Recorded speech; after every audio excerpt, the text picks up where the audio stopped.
Good afternoon, and thank you for inviting ESCWA to present at this important event to give a bit of an overview on how we see digitalization impacting the energy sector, some case studies, and what we hear from our members in terms of challenges and potential solutions when it comes to using new tools like blockchain.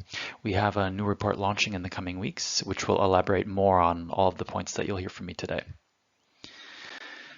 So ESCWA is the Economic and Social Commission for Western Asia. We represent 21 member states in the Arab region, and we have several energy-focused activities around SDG 7 and the just, inclusive, and sustainable energy transition.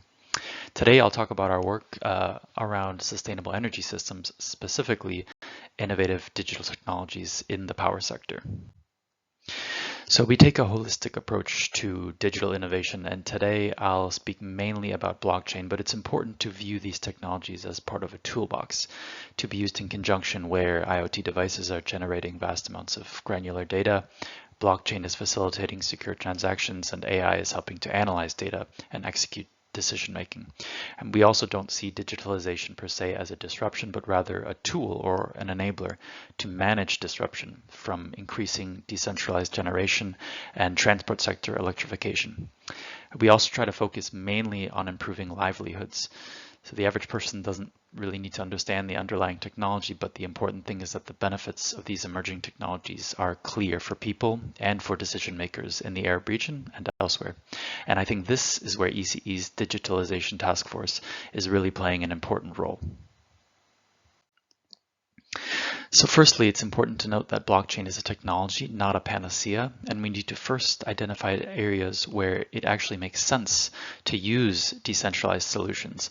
And then you have to determine what type of blockchain would be the most appropriate based on cost, speed, privacy, etc. So hybrid methods can often be more effective than simply substituting traditional databases with blockchain. We see use cases around decentralized project finance, renewable energy provenance, automating processes via smart contracts, renewable energy certificates, and decentralized energy markets.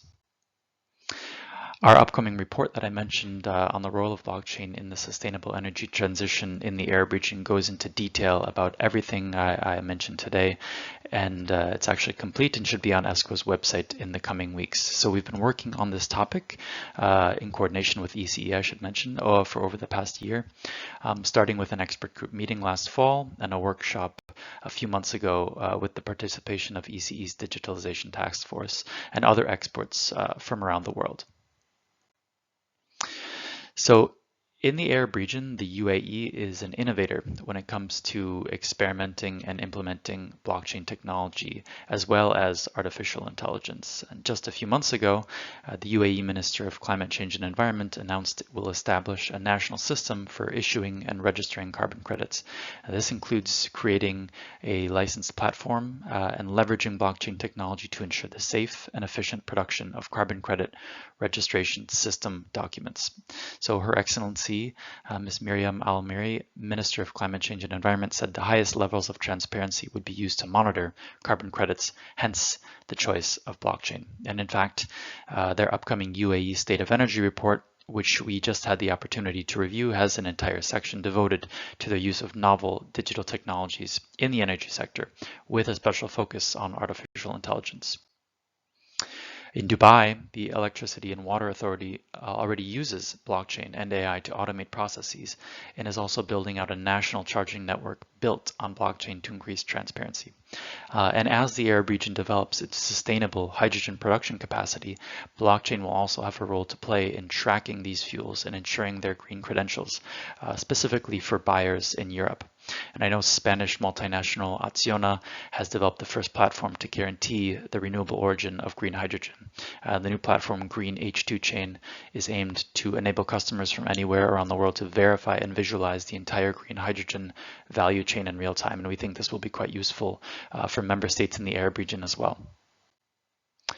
So Based on the discussions with our member states, workshops and expert group meetings, again with the participation of ECE's Digitalization Task Force, which is much appreciated, IRENA, NGOs, and private sector companies in the blockchain space, we've identified a number of key challenges and ways forward for the Arab region, which could certainly be applied to ECE members and other countries as well. And some of them include infrastructure challenges, insufficient policy and regulatory frameworks, limited technical expertise, limited participation and investment from the private sector, scalability, security, and cost when it comes to blockchains and which blockchain to use, which is the most appropriate, political and economic instability, limited public awareness and acceptance.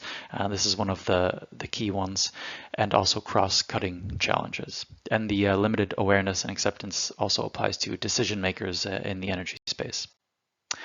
When it comes to the way forward in the Arab region, Arab countries can leverage blockchain technology as part of a toolbox of digital technologies to manage increasing energy sector complexity while pursuing a just, inclusive, and sustainable energy transition.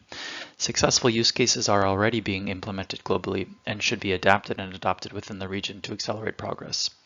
So what is needed is to develop a comprehensive digital roadmap, enhance energy governance and institutions, establish robust regulatory frameworks, invest in digital and physical infrastructure and technology, cultivate digital skills and education, accelerate progress on SDG 7 targets, leverage regional and global best practices, and promote regional and international partnerships, and foster public-private partnerships.